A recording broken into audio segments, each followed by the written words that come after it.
Hello, SDL. It's your little cog champ Gearchief here with DivineApe, and we got for you a really nice Godlike game coming in. Ape, how you doing? I'm doing great, man. How are you? I'm doing fine. It's been a wonderful day. Got a whole bunch of stuff done. I'm gonna end it with a nice Godlike game, and those never disappoint. So I'm really excited to see what we got going here. First thing we should address though is that we got 2 emergency free agents coming in for Flourish. We got ThockManJones and ADC, and POW is going to be mid. And we got a sub for Dark Omen, and Desto is going to be in for Dark Omen. So this should be a nice game. Maybe not too indicative of what the teams might be later in the season, but it's very interesting to see. At least you get a base point to see where they start out, right? Yeah, I completely agree. I think even with like the free agents and the sub playing, you'll still get a good idea of the overall strength of Flourish and Dark Omen here. So it's still like an exciting match that we all are going to be excited for. For sure. And we got our first ban out. It's Kali, which surprises me a little bit. I've seen this god banned a bit when it comes to Godlike and Immortal. And I understand how lethal she is, but I don't understand the priority of the ban, because I feel like if you can keep her down early, she's not that much of a problem. But these next 2 bans need no explanation. You got Martikris and Yorm. Tell us a little bit about them, Ape. Yorm is a god that always will win the solo lane. It's sort of, or maybe like not lose the solo lane is a better idea. But now with the recent changes, Yorm is dominating every solo lane that he's a part of. So definitely smart to get that god off the table. Marty, you've seen this god in all of your games where he's not banned. That god's impossible to play against. And just to touch on the Kali, I think we have seen a lot of recent success on the Kali. We even saw like a pentakill in the SPO, which is super impressive. All right, there, that makes sense then. Now I can see. If it happens in the SPL, you gotta be. Everyone's kind of terrified, right? It is time. We got Ravana coming in for a ban. Thor and Hachiman, pretty standard bans again following that.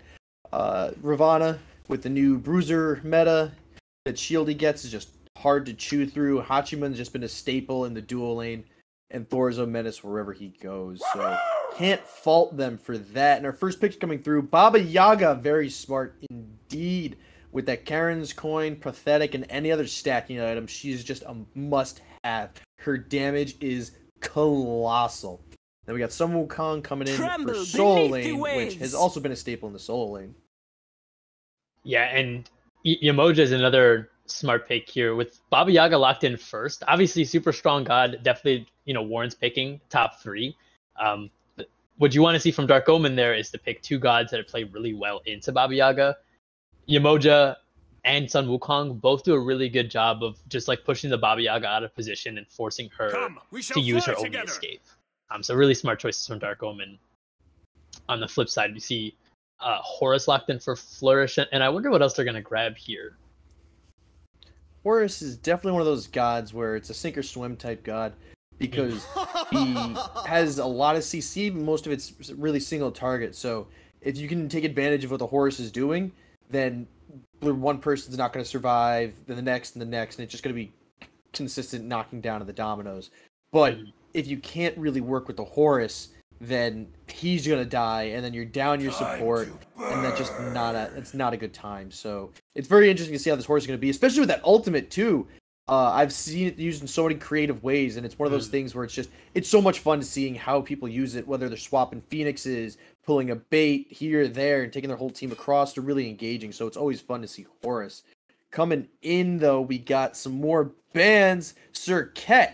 I like the Serket ban, I gotta say, with her crit passive, where it's essentially a whole item into the late game. It's never a bad thing. With her anti-heal and the CC immunity, CC she has on her ultimate, she's just one of those gods you just don't really want to see in the jungle.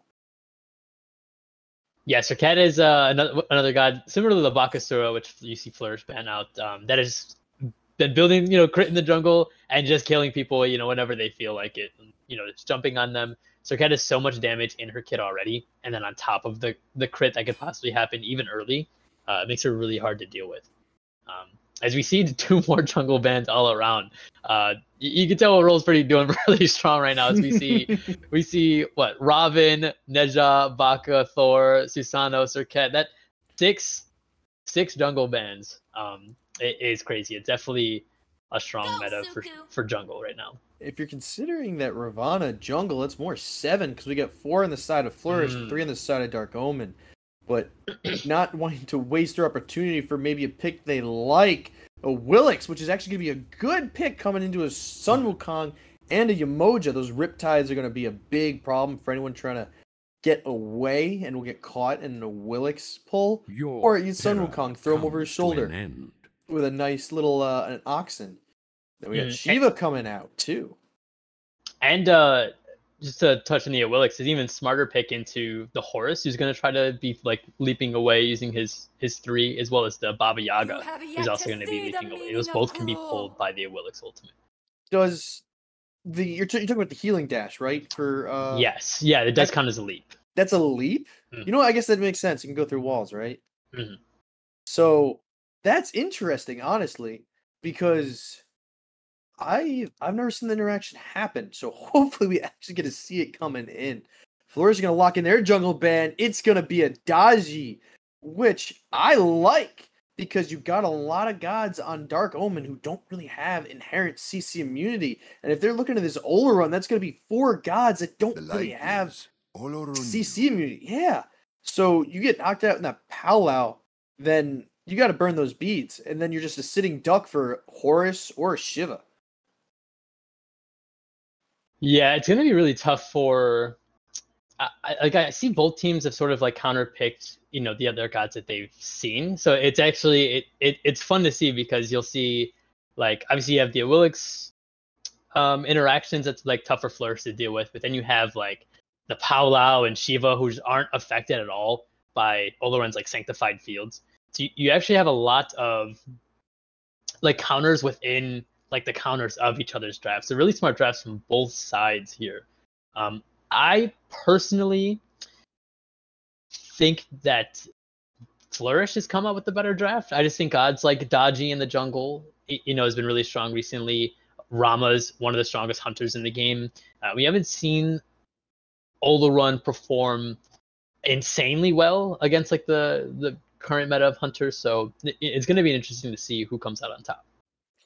All right, and we're going to see very soon as we send you in a game with Anthony and Sun. They'll greet you on the battlefield.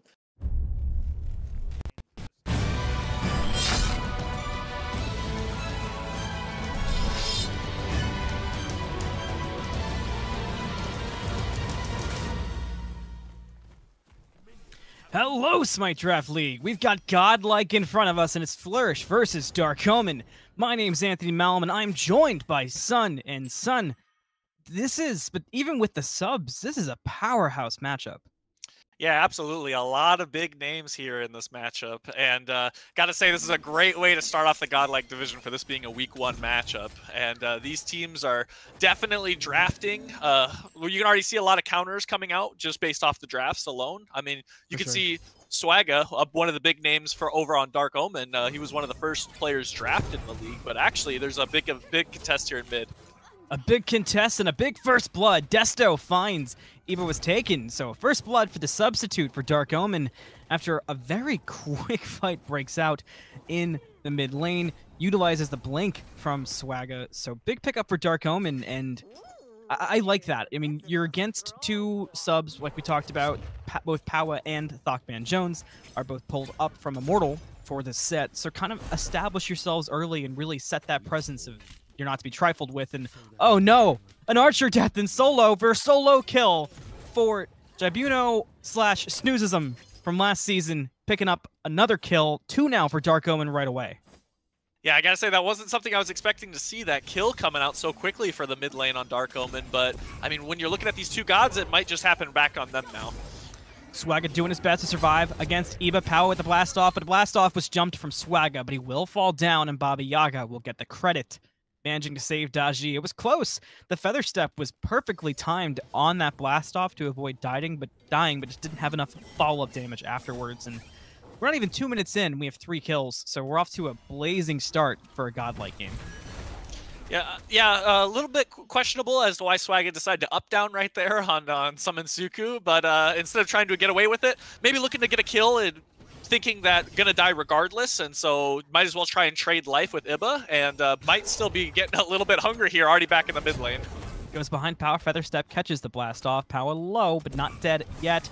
1 HP behind Bastion, and that's going to be enough for Desto to clean it up. 3 kills already for Dark Omen before we hit 2.5 minutes. They're off to a very fiery start. Could be a return for Flourish, getting aggressive on Tomcatt. Dash forward from TMJ, but the body blocks are good from Henergy, and the knock-up did not find Tomcatt. TMJ's got to step back. Although Nikola still going for it, still going aggressive, and maybe had Rama followed, it could have been there, but the minion wave was trouble. And we're still not done, son. At the blue buff, dancing continues. Dark Omen already set up for the invade. Flourish looking to just save it, but going to concede it and just focus on the lane. Just not feeling comfortable in that engagement. Yeah, it might have been safer in that case, a little bit low on HP for both of the members, and they were already positioned, Dark Omen was already positioned on the blue buff and had full control over the pit, so instead of trying to contest them, maybe just let them have that one, but be ready for the next one. And it's not too often that we saw there in the mid lane a Noxious Fumes kill, so I just want to point that one out. It's not something you see very often. I mean, that ability does next to no damage, so very surprising to see that one, but always fun to see. And again, this pick that Swagga has chosen this game of the Awilish, she's so good at having this early game pressure and being able to rotate around the map as much as possible. And on top of that, it's not a traditional pick in the jungle, so a lot of these teams aren't expecting just how early game centric she is and just how much damage she can provide her team at levels 2 and 3. And especially now that she's got Gravity Surge online, she could be looking to get some ganks, and there's a lot of knockups and a lot of leaps for Flourish. We've got Blast Off for the Baba Yaga. We've got Protector Surge for the Horus in the support role right there. And on top of that, we have Awilish has a knockup. We've got Ox Form on Sun Wukong. We've got Riptide on Yamoja, and even Olarun has a knockup. So there are so many knockups for this Awilish to get so much value with her Gravity Surge. She can really start to look for a gank, and it might just be what Swagga is trying to do over here, looking at the duo lane right now, and looks like he smells some blood. Does indeed. Going to be behind TMJ, but going to focus on Nikola. But Nikola was able to get through the waves just as they came out. The River's Rebuke wasn't enough to stop the Horus, so that's not going to end up being anything for Dark Omen, despite the well-timed gank and having the vision advantage. But Swagga still hanging out, and Flourish has gotten a bit comfortable. Blink forward from Swagga. He gets knocked up on the blink, and Nikola gets away again. That's 2 times now that they've managed to survive. Swagga resets to the same spot again. Maybe 3rd time's the charm. Nikola steps up again. The jump in from Swagga, and there's the pullback. Nikola falls. 3rd time was the charm indeed. ThockManJones forced into the sky just to survive. Turns with some snipes onto Swagga, but misses the 2nd shot. And on the landing, gets cleaned up by Tomcatt, while Ibba in the backline cleaned up Swagga. So pure chaos in the dual lane. I cannot believe that Awilish was allowed to just hang out for so long, son. I just feel like there just wasn't a lot of respect going towards this Awilish. I mean, Gravity Surge was still up that entire time. I mean, if Swagga missed Gravity Surge earlier in the engagement, then you could definitely step back up if you're the Horus. But, for sure. I mean, Nikola, he should have just respected the damage coming out from the early game Awilish and just walked away from it. And now, looks like Swagga is electing to pick up a Transcendence because already been a part of a lot of kills and is going to be rotating around the map, killing a lot of camps very quickly and very effectively. Shouldn't take too long for this Transcendence to be stacked. And on the opposite side, it looks like Ibba's doing the same.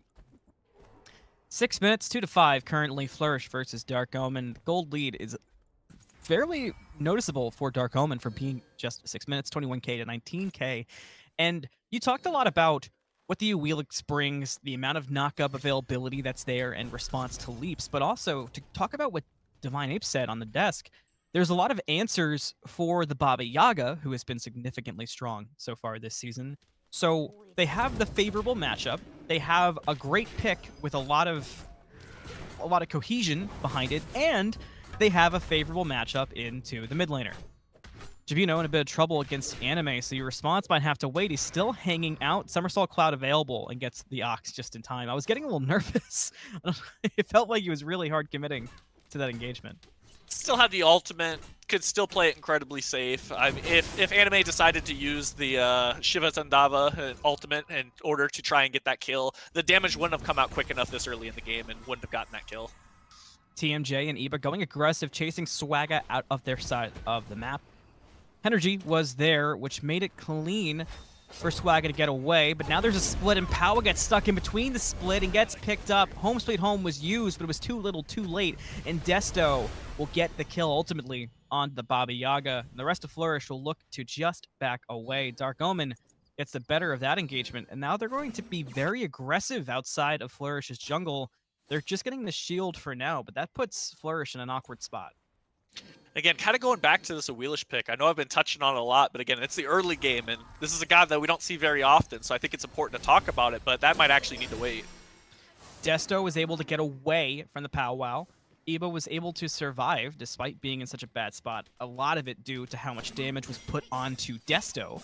So a survivability story for the Daji in what looked like a really grim scenario for sure. Yeah, I thought that kill was going to come out on Desto, so kind of surprised. Ibba took the smart option and walked away from how many players on Dark Omen were grouped up around him. Just needed to get away from that one. But again, for this Awilish pick, Awilish is very good because Baba Yaga, her only form of escape is blast off her 3 when she hops into her little cauldron and then jumps out of it, flying forward a little bit.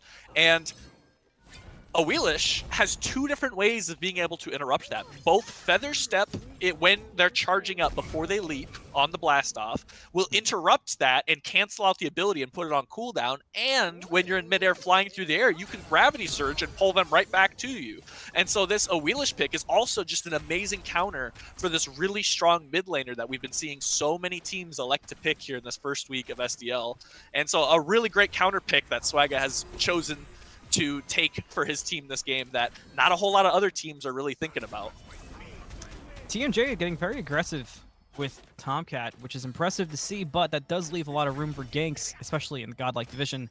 However, Flourish was actually more to this side in terms of numbers. They're going to get the shield buff, and TheTomcatt will take the safe route to his own purple. I'm impressed to see TMJ stepping up to TheTomcatt like that. TheTomcatt, somebody who has played in Godlike division even when it was Premier Division Season 1 and has been a consistent ADC in the upper division for SDL. And TMJ is somebody who, skill-wise, we've always said knocks in the door, but standing up and trading blows there was nice to see. Dark Omen setting up on the Gold Fury, and they're going to actually start to pull it. They just saw the TMJ back. They have deep wards here. Nikola's going to step up. The Gold Fury's down to a quarter. River's Rebuke comes out to try to keep Nikola out of it. Dark Omen will get the Gold Fury away from Flourish. A really great play. I mean, 4 members grouped up around on that left-hand side near the Gold Fury, and as soon as they saw TMJ recall right there, they knew that they had nothing to worry about. If the Baba Yaga showed up, you just got to blow her up. She is incredibly weak at this stage of the game. A horse isn't going to be able to give her enough peel against 4 members of Dark Omen, but looks like there's a gank under the tier 1 tower here. And they're selling out for it. Sanctified Fields was used as well as a blink forward from Swagga, but TMJ able to survive it to his credit, utilizing that Astral Barrage, choosing to stay to the skies comes out from Nikola just to make sure nobody will dive under that tier 1 tower. Meanwhile, right side of the map, another blue buff aggro, and Anime is in a tough spot, somebody we haven't talked much about subbing up. Not having the easiest laning phase, down 2 levels, taking a lot of damage in this 1v2. And it's not going great, but Ibba's taking a lot now too. A 1v2 from Jibuno cleans it up as well with the cudgel just to ensure they back away. That was kind of hard to deny. Yeah, Wukong, that is up 2 levels, 11 minutes here into the game. That's definitely a scary thing if you're a jungler just trying to help your solo laner get their farm. Definitely not something you want to deal with, and something that Flourish is going to have to look to knock down a few pegs come team fighting phase, especially because here in about 40 seconds, this first beacon is going to be spawning, and I'm expecting both of these teams to be grouping up around it. Me as well. I don't really see a reason not to. We have 30 seconds until that beacon comes up. 2-6 currently. Dark Omen with a kill lead and the gold lead. A little above 4,000. Cannot really ask for much more than that if you're Dark Omen. Flourish is just trying to find an answer. They're trying to find some comfort. We've mentioned it once. Well, I'm sure we're going to mention it again. These are 2 subs being pulled up from Immortal to Godlike, so there isn't a lot of cohesion. Granted, there really wasn't yet anyway. This is still week 1, so I guess it's not the worst scenario it could have been. It'd be a different story if maybe they were subbing a week from now. But Dark Omen will start the pull to Beacon first, and it's not going to be contest. Actually, they're going to full commit to the left side of the map on TomCat, and rightfully so, TomCat will utilize nothing to try to escape. Sanctified Fields wasn't up regardless. So what was that about, Sun? I mean, if Sanctified Fields was up, there was potentially a chance that TomCat could have gotten out of that one, but I love the play of just forfeiting your life right there. It's not worth burning the beads. You're not going to get much off of it, but it looks like Dark Omen are trying to get a little bit off by taking out the support for Flourish. Just picking them off in the jungle right there, rotating without a whole lot of vision, knowing where players are. A really great play for Dark Omen to at least make it a 1-for-1 trade over for ADC. I mean, support for ADC isn't necessarily the best trade for Dark Omen, but they've already got a lead. They'll take whatever they can get. If you are Flourish right now, I just kind of went in that whole synergy chemistry tangent. What's your game plan? What are you trying to kind of pull together? I mean, skill is objective and subjective at the same time. So what's the game plan coming in? I mean, we saw in the ban phase from both sides. I mean, there were 6 jungle bans. That was a priority. But what else would you have in mind, Sun? What else is the main focus?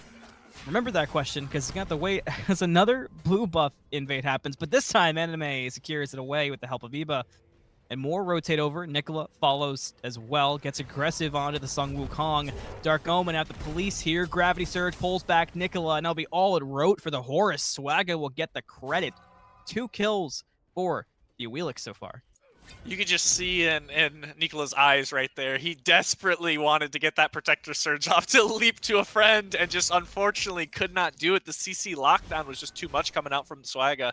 I mean, hitting him with the Gravity Surge, pulling him in, knocking him up right afterwards, and then crippling him right after the fact with the Feather Step. Just too much CC for a Horus to be able to use that escape to get away from there. And it looks like Dark Omen is going to be looking towards this uncontested Oni Fury right now, but they're not entirely uncontested because there could be a TMJ up in the sky here in just a moment.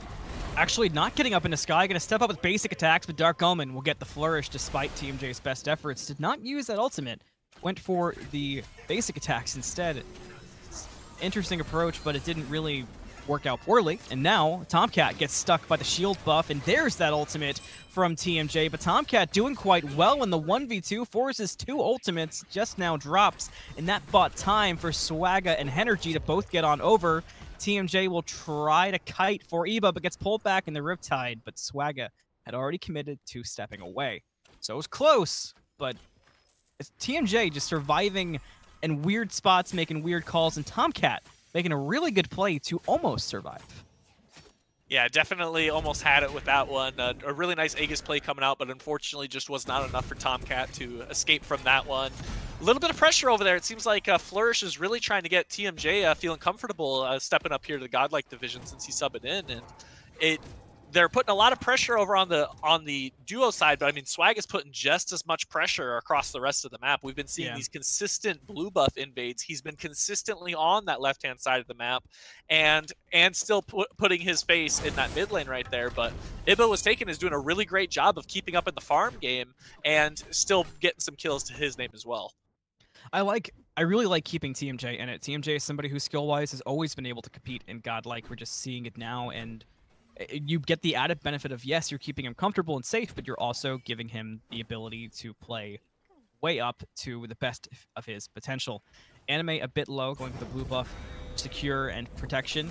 They do get it away, but Swagga is on the rotation, and the 2-man knock up. The Gravity Surge follows, but Anime uses the Shiva Tandava. Ibba did not have the same luxury, and it's going to be 2 dropped by the blue buff. Dark Omen now up 10-4, simply showing no fear to fight in the jungle. And to touch on something else you said, you mentioned that Ibba stays up and farm. That has been well documented as Ibba's thing. You will see tons of farm. It's just a matter of what the team can bring too. Dark Omen get the Pyromancer, and Sun, things are looking great for the purple right now. Yeah, if I'm Dark Omen, what I'm looking to do right now is I'm looking to transition this lead into mid-fights just like this one. Powa forced under tower, and oh, how unlucky can you get, or how perfectly timed can you get if you're Henergy? The Riptide pulled Powa back into the jump from Swagga, and that's a death for the Baba Yaga. Wow, that was clean and crisp. That's what you like to see from Godlike.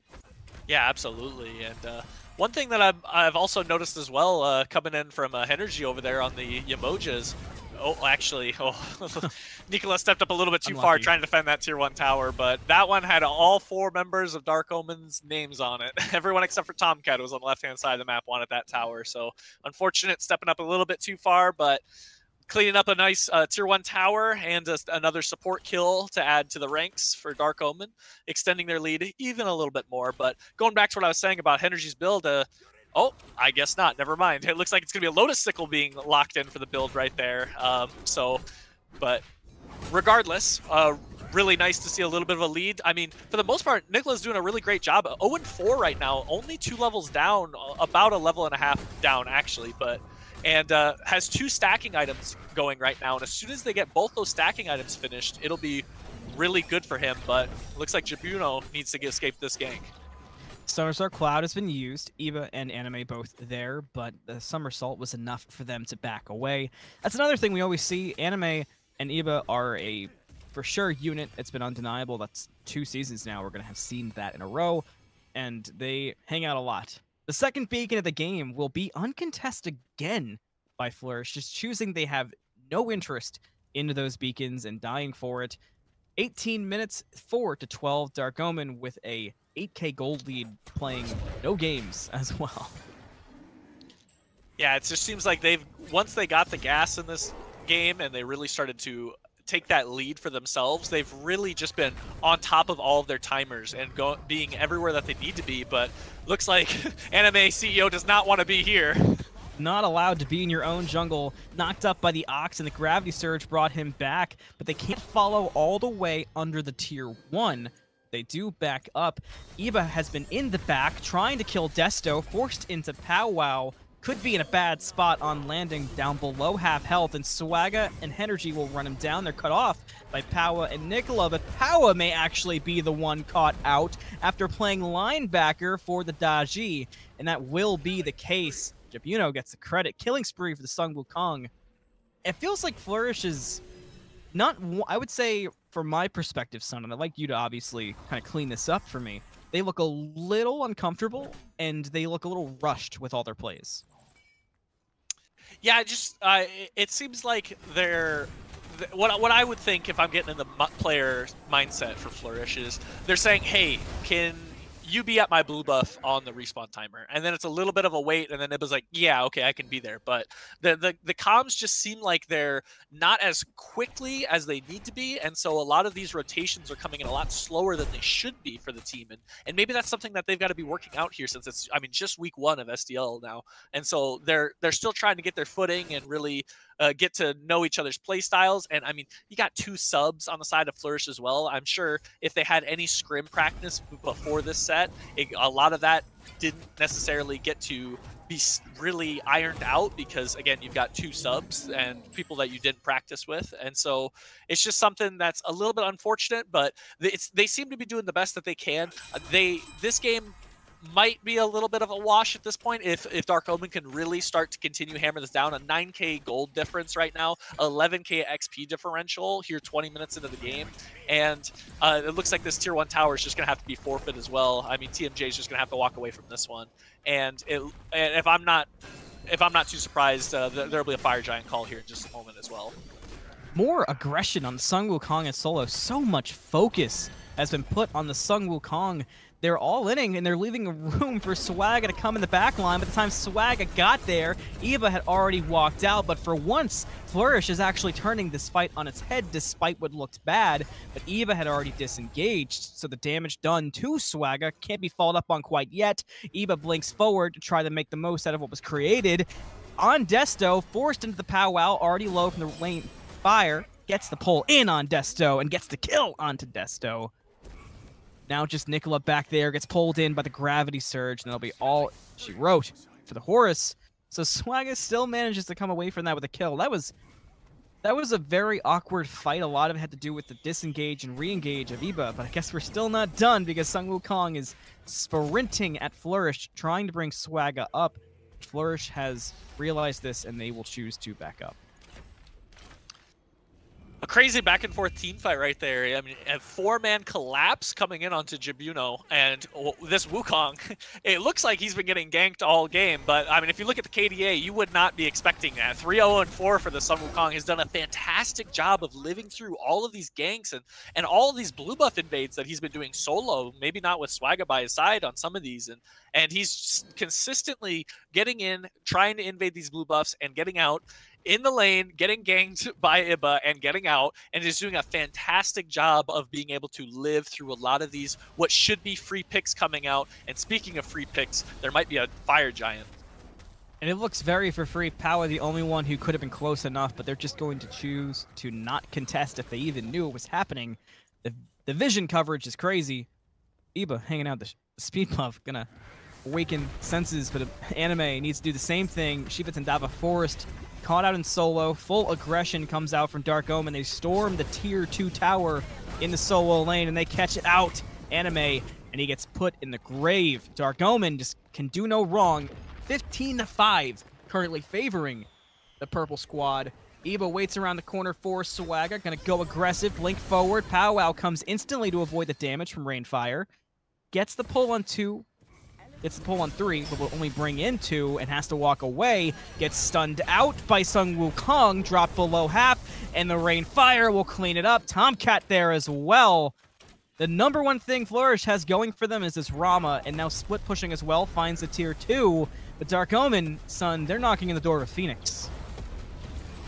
It looks like they might just be able to get this Phoenix uncontested. There's a Pyro Bomb used right there. Pow is chased all the way back to Fountain, and sure enough, there's that first bird down, and this is before even the third beacon spawn, which will be respawning here in just a moment. And if I'm Dark Omen, I just collect that, and now I've got a Titan helping me push down in either the mid lane or in the duo side to help put pressure that lane as well. But they're not even done here yet. They're taking this tier 2 tower mid. They're not going to be contest, not even a soft contest from Flourish, rightfully so. Jibuno, again, is snoozism from Season 2, just rocking a different name, but playing the same way. I cannot tell you how many times in Season 2 that the casters of SCL saw snoozism just W-keying and somehow getting away with it, no matter the character selection.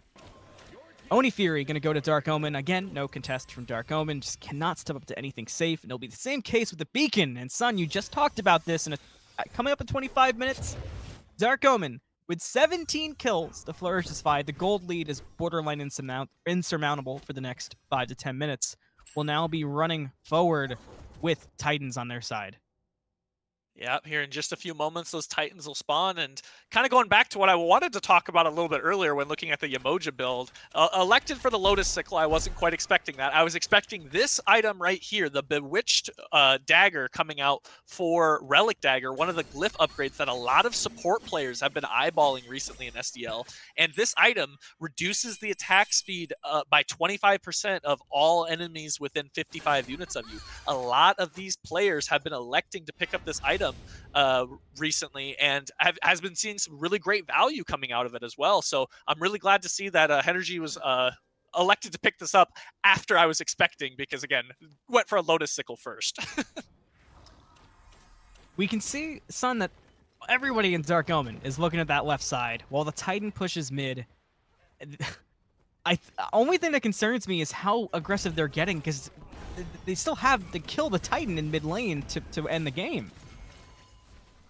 Well, I mean, you got Oni minions pushing up to Bird with you, and looks like not much of a contention coming out from Flourish. I think it's a fine play. Your Titan is dying in mid right now, but you can just go ahead and heal up with all these Mending Waters from Yemoja and maybe look to take this mid Bird. Swagga blinks forward, but took poke, had to back out. TMJ and company gonna look to back away and play it safe. Try to play for the defense, but Dark Omen steps up, and now they're on the mid. Phoenix, Anime poked out. Anime very low, still alive, if not barely. Tomcatt gonna chase down the Shiva. Daji has been in mid lane working on the Titans this entire time, which gives Flourish time, which is the one thing that they need right now. Dark Omen reset outside the Phoenix again, looking for a new point of initiation. Yeah, and there they are. They're just backing off a little bit, but healing up with those mending waters. And actually, Flourish wants to fight here, and I think they should. They reset because the Titan had pushed to tier 2 with the help of Ibba. Now Ibba's going to 1v1 Sun Wukong, and we got a team fight at the bottom of the map. TMJ will find a kill onto TomCat in the team fight that we talked about. Ibba not getting the best of Sun Wukong. That matters. One of them will reinforce this main fight. POWAAAAHHH finds the kill on the Swagga, and Flourish find themselves fighting back into it. Ibba gets dropped by the Sun Wukong, so no Daji reinforcements, and Flourish will back off, but they did take out 2 members of Dark Omen, which buy them way more time than they probably have a right to have. Yeah, and on the flip side as well, Flourish able to take a tier 1, tier 2, and the Titan got that Phoenix down to half before unfortunately falling to it and now resetting. And now with 2 birds down, 1 respawning here in just a moment, and the mid-bird weakened, if Dark Omen look to group up, this Fire Giant's respawning here right now, and so they're going to look to reset and go and take that Fire Giant. Not EFG yet, still about 2 minutes until the EFG spawns, but if I'm Dark Omen, I might just look to take just the regular EFG and just push in and end this game. I think they're in the best spot they're going to be in to do it for a while. They have a huge item advantage right now because of the gold lead, which is the main thing they have. Because in terms of experience, I mean, Flourish is caught up, essentially minus support, which doesn't matter anyway. Sorry, support mains. But Flourish is... They're in a spot where everything is going against them, but they still have a window of opportunity that I don't even think they had 10 minutes ago. Oh, no. Nikola, no! Oh, that's tough. Yeah, unfortunately, a 1 lone Horus support is not enough DPS to take out some fire minions. So definitely gonna look out. But this Fire Giant is gonna go the way of Dark Omen, and they might just be looking to chase down and end this game out right now. It looked like Flourish was actually sprinting to try to contest, but couldn't get there in time. Daji has been caught, has been very poked out and forced into the powwow. TMJ also poked out. Ibba lands down, gonna get chased around again. We've seen this before from Flourish, but they might need that member. Jibuno goes aggressive onto TMJ and almost finds him, but TomCat got dropped by Anime. Now the rest of Dark Omen arriving at the Phoenix fight. Anime poked out POWAAAAHHH there, and TMJ sniping from the fountain. Dark Omen have kind of split a bit too much, and it's leaving an opening for Flourish, and they're trying to make the most of that opening. They're doing damage, but I don't think it's enough so far, and now Nikola gets caught out and dropped by Swagga. Crit was almost good to take out the Wheelish, but it wasn't quite there. Now a blink forward, almost catches POWAAAAHHH. Anime goes into the back line looking for Desto and Swagga. And during all this, fire minions on your Titan. Worst case scenario for Flourish, and they're doing what they can, but it might not be just enough. But now Dark Omen backs off of the Titan Sun. I thought that might have been it for a minute. I mean, with 3 members up for the defense on Flourish, and they just keep walking back into that fountain and regenning back up to full, there's just not enough sustain coming out from this Yamoja pick right now at this stage of the game, even with Fire Giant on all 4 members. There's just not enough DPS that since TomCat was fell during that fight. AnimeCEO doing a really great job of being able to take out TomCat, so they weren't able to push in to end the game right there. And it looks like they're trying to push up to take some kills. Dark Omen took the aggressive pathing back, and they might have been caught out from Flourish. POWAAAAHHH comes out from the Daji, looking for more. TMJ found Swagga on the right side, back to the left side, and Home Sweet Home is doing numbers. Henergy did get a pick onto AnimeCEO, but the main thing is it's a double kill for TMJ, and Flourish is fighting back, but the Rama gets dropped from TomCat, and there's fire minions aplenty. TomCat now in a 1v3 with Jibuno around the corner. Can they hold it? No. Ibba finds Oleron. That's 4 members down for Dark Omen, but Flourish might not be able to chase this Sun Wukong to the end of the earth. They've got fire minions all over the place. They're going to do it for now anyway. They're going to chase out the Sun Wukong, and they're going to find a deicide. I cannot believe it. Yeah, just not enough members at the beginning of that team fight, and then both Jibuno and TomCat rotating in late, trying to get some cleanup kills, but unfortunately just not enough. Enough of the members of Flourish were still healthy enough to fight through and get the finish off the deicide right there, but with Fire Giant down, 2 birds down. Flourish, unfortunately, cannot get a lot off this deicide, but besides the shutdown gold coming out from some of these picks over on Dark Omen, and just looking to clean up their own jungle farm, which is what they're electing to do right now. And and potentially finish off some of their builds, because a lot of their builds still are not done. There's 3 builds that have just now been finished, but I mean, still, Ibba and Nikola both still need to get their items finished, but if your support build at the end of the day doesn't really matter all that much, but your jungle definitely needs to get that build finished, and hopefully on this reset right now we'll be looking to do just that.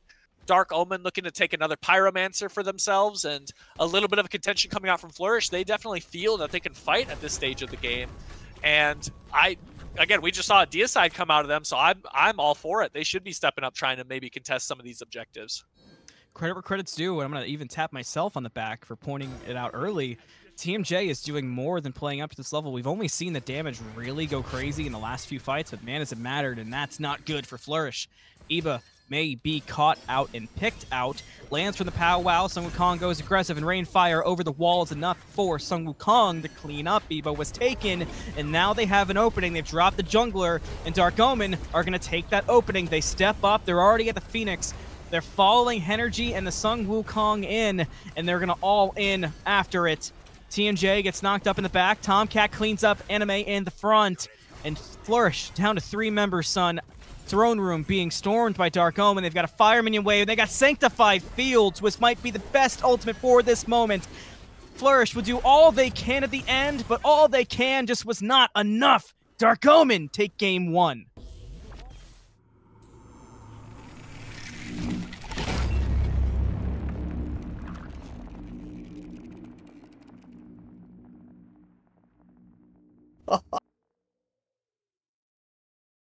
Those animations. Oh, it's so good to see each and every one too. My Dark Omen's my favorite so far, man. That was awesome. That was clean. There was a bit of Eldritch horror in there. Oh, all right. Review. Sorry, I just got so enamored. Dark Omen really had that game from start to finish. There's a little bit of rough waters in there, but they were able to kind of come together. And I think that's kind of what happens when the other team starts hitting level 20 and they start getting these items on, right? You're so used to just controlling the whole game, but then all of a sudden they get their power, they get their penetration, they get all that type of stuff, and you're just not ready to expect it. And that's where a game can really pivot, right? When that spike happens. But Dark Omen did a really good job at adapting. You know? They didn't let it fluster them. And Flourish, around 30-minute mark, you know, they were playing really well, but they had just gotten so far behind that even a Deicide was a little too late. I just think all they need to do is just clean up what was happening in the early game. We saw a lot of early aggression from Dark Omen that they couldn't really respond to. We saw Desto was up 3-0, almost 2 levels up around 8-10 minutes in, which led to them getting a Gold Fury at 10 minutes and being up 5k at around 12 minutes. And yeah, there was just really nothing Flourish can do. Really just nothing more they can do besides maybe play that early game just a little more cleaner. I'd like to see more from Ibba in the early game. And I'd like to see more from TMJ. He did a really good job of living all of the early pressure that was on the dueling. ThockManJones is one person you can always count on. He's always... whenever he's behind, he's never truly behind. He might be behind at deaths, but he's always just like a bastion that constantly takes his lane, keeps up in levels, and he never at one point were you thinking he wasn't going to compete. He's shown that up in this Godlike, he is just as home, if not more so than Immortal. A little more of a challenge, but he is completely up for it. Going forward, like you said, I want to see Flourish be a little bit more I don't want to say intelligent, but just more collective with this aggression. It feels like they were a bit just too on fire out of the gate, and they just started walking into some bad engagements, because for the first couple minutes there, it was almost a kill a minute onto Flourish. So I would really like to see them take these fights early a bit more tactically, if that makes sense. You know, try to make sure that they're not out too far. That they're not just giving them free damage.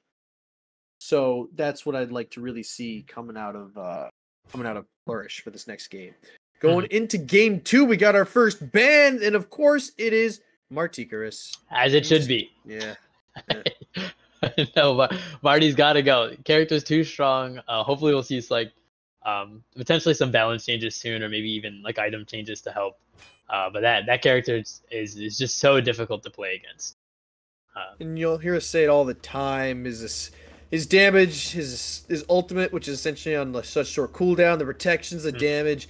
There's one cast that always love to say it's the hardest hitting physical damage, and it couldn't be more true.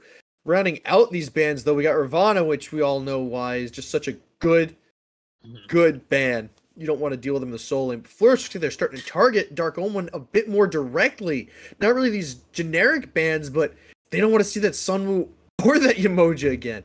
Caused them enough problems, and they just don't want to deal with that. Yeah, I think it was 35k damage from the Wukong last game.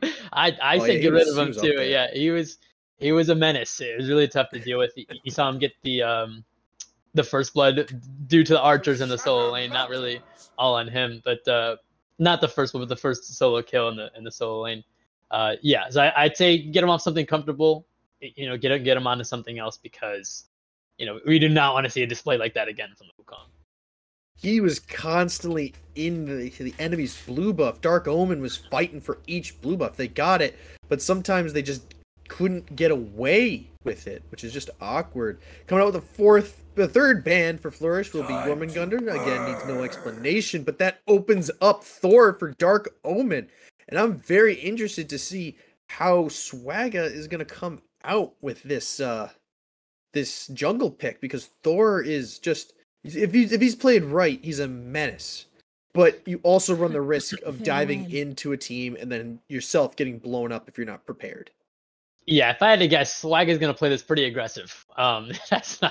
It's what he likes to do. He likes to pick these early aggressive gods, go for those blue invades, and just give his team as much pressure as possible. But just like you said, Thor is going to be a god that is really susceptible to dying, especially when you're diving characters like the Agni and the Ishtar, who are going to be really good at keeping themselves alive and outputting a lot of damage. So Swagga's going to have to play this careful.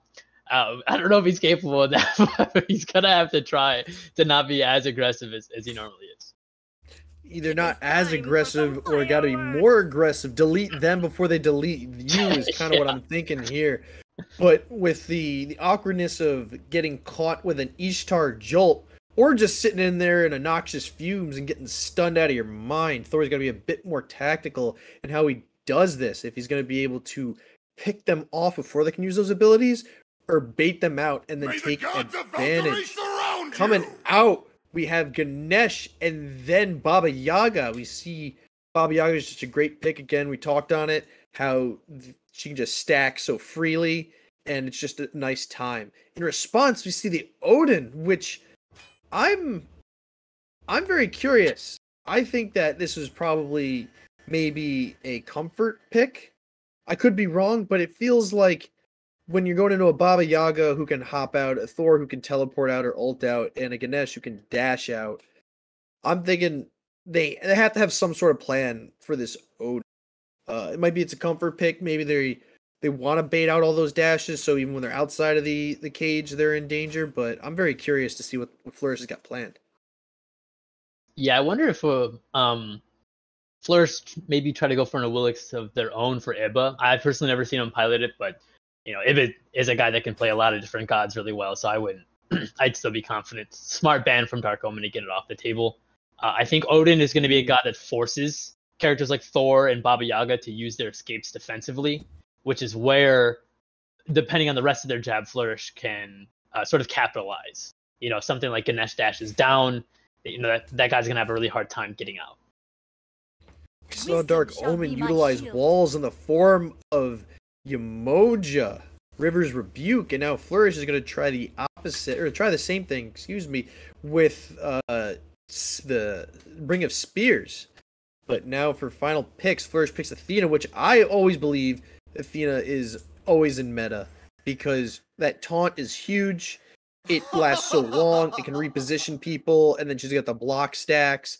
The teleport that lands her anywhere, and I always feel like Athena is good in meta. Maybe she might not be the best support, but I think you can never go wrong with an Athena pick. Yeah, Athena definitely a guy that's always going to be good. Similar to Rama, who just gets locked in from Dark Omen. Rama's a guy that, he can't quite seem to get rid of. As long as crit is good, as long as lifesteal is good, Rama's going to be in there. He's also a really safe pick, and also smart to take him away because of the Ishtar matchup. Rama is a guy that can actually stay safe in that lane with the pressure that Ishtar brings in the lane. So just really, really smart to pick him up there. But I will say, capping off their picks, Dark Omen chooses Achilles. But the funny thing is, post the Odin, they have a Rama and an Achilles who can't get out of that cage easily.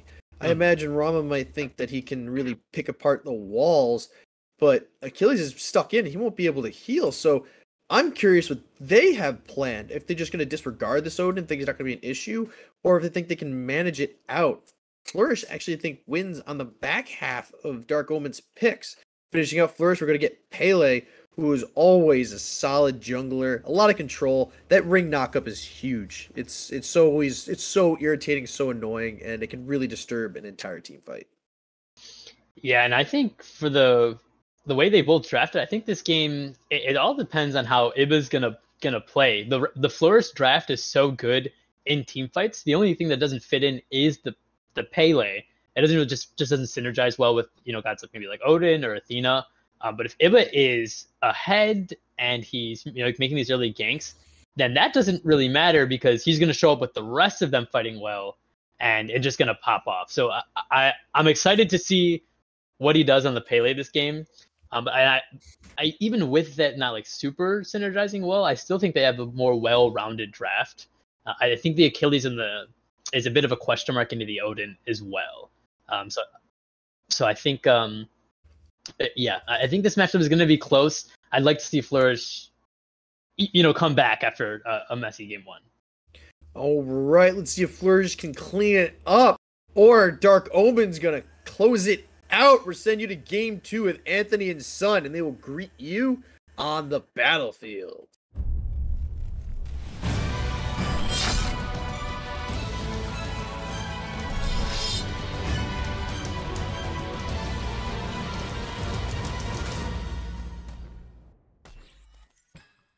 Hello and welcome back. It's game 2 time between Dark Omen and Flourish. Once again, I'm AnthonyMalum. I'm joined by Suun. And Suun, my initial impressions of that draft were plain and simple. I am an STL dork at heart, and I get to see Swagga on Thor, Ibba on Pele, POWAAAAHHHH on Agni, Snoozism on Achilles, Tomcatt and ThockMan on such great picks. This is going to be a good one. Yeah, absolutely. I mean, a lot of highly valued picks on a lot of these teams, and maybe some gods that haven't been seeing as much love recently. Again, we haven't seen a whole lot of Pele yet this STL season, and so it's going to be a very interesting pick. I mean, Pele has so much damage that she can bring, and she can really rotate around with that Magma Rush on her 3 and just be able to just walk around the map and farm very effectively. I mean, Volcanic Lightning is never a bad ultimate by any means, and so it'll be very interesting to see these two jungle matchups. Swagga on the Thor, a very staple pick. He knows how to play this pick, and so it's not going to be too surprising to see him perform well on this if he does this game. And so it'll be a very interesting matchup with the jungle this game, as it was last game. So, and we'll be seeing who kind of sets the pace a little bit here. Swagga's kind of looking for a gank right there on POWAAAAHHH, but maybe just looking to farm up this next wave and then start rotating around. The big thing for me is that Dark Omen just felt so dominant for the early and mid game, but by late game it felt like Flourish had really figured it out, and I really don't say that lightly. So somebody I'm really looking at is ThockManJones and Tomcatt and their matchup and how that works out. I could certainly see a world where the two of them could kind of be where this game makes or breaks. I mean, we really saw it by the end of game number 1. Yeah, and in game number 1, it was the Rom versus the Olorun matchup. Olorun isn't a very good god, in my opinion, right now, besides Sanctified Fields. That's the only redeeming quality of his kit right now, in my opinion. And so when it comes down to it, Tomcatt didn't want to look to fight a whole lot, unlike the solo lane right over here. Get out of there. Gets the stun across, but getting chased. Jump available. Solo kill for Anime over the Season 2 champion, Snoozism. That's a big pickup for Anime. That's a big mental victory for Flourish as well.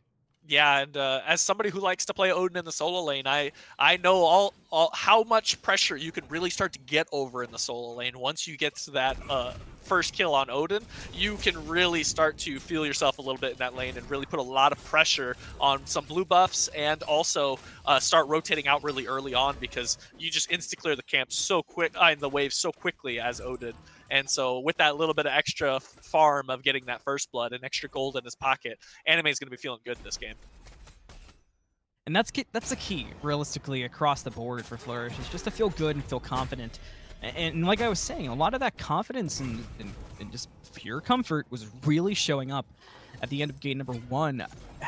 I can't help but feel like had they had more Phoenixes up, had there maybe been some more group cohesion on a few of those plays where we saw Flourish get really split, the Dark Omen would have had an even tougher time sieging. And they had a tougher time sieging, Sun. I don't think they win that game as easily, if at all. Yeah, they definitely would have had to wait for an EFG at that point if those birds were up, but they elected to just chase down in the jungle, and it looks like they're chasing down TomCat. TomCat may have been overzealous, but escapes the last basic attack with his life. Nikola and TMJ in more trouble. They're in Dark Pillars. Swagga up in the air. Eyes on the ADC, a little wide right, but still had Berserkers and finds it. That's a kill for the Thor. Volcanic Lightning to chase out the Thor. Needs one more hit and will find the hit. Thor hits the gray scale. That's going to be 2 kills so far for Flourish. 2 Dark Omens, 1. Anime barely escapes as well in solo, having been in execute range. You got to respect that in solo always.